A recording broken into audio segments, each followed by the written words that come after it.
যদি আপনি খারাপ খেলেন আপনার সবাই কিন্তু সব নিউজ কিন্তু নেগেটিভই হবে, পজিটিভ হবে না।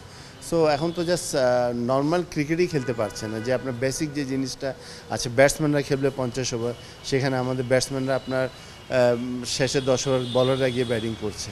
সো এখানে তো আপনি যে রান করার কথা সে রান করতে পারবেন না। তো এগুলো হলো ভেরি নর্মাল বেসিক ব্যাটসম্যানদের জন্য এই জিনিসটা মানে আপনাকে মানে করতে হবে। এই ভুলগুলো কিন্তু আপনি অন্য দলগুলো যারা খেলে ওদের কাছে কিন্তু এগুলো পাবেন না।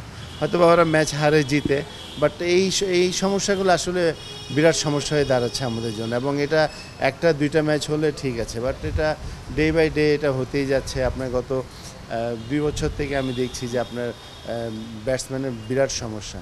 সো এখান থেকে তো আপনাকে বের হইতেই হবে, আদারওয়াইজ আপনি পারফর্ম করতে পারবেন না, প্রেশারে পড়বেন, সব কিছু নেগেটিভ হবে। ভালো ফিল্ডিং করতে পারবেন না, ভালো বোলিং করতে পারবেন না যদি আপনি প্রেশারে থাকেন। সো এই জিনিস থেকে উঠে আসতেই হবে আমাদেরকে। আপনি মেন্টাল কন্ডিশনের কথা বলছিলেন, আমাদের ড্রেসিং রুম RICL TMX, যুগের পর যুগ স্থাপনা থাকে মজবুত।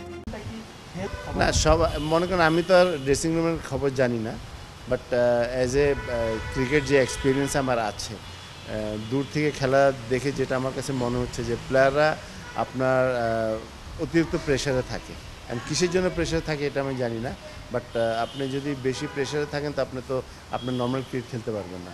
তো আপনি মনে করেন ওদের ব্যাটিংয়ের স্টাইল দেখে, ওদের কিছু মিস্টেক দেখে, কিছু অ্যাটিটিউড দেখে, সব কিছু দেখে মনে হচ্ছে যে they are not playing normal cricket, আপনার প্রেশার আছে।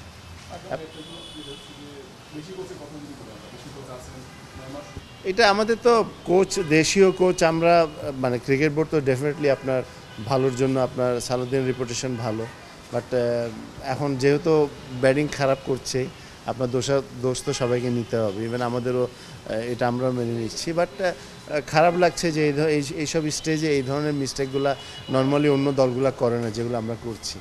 তো এগুলো যত কম করতে পারবে ততই ভালো হবে।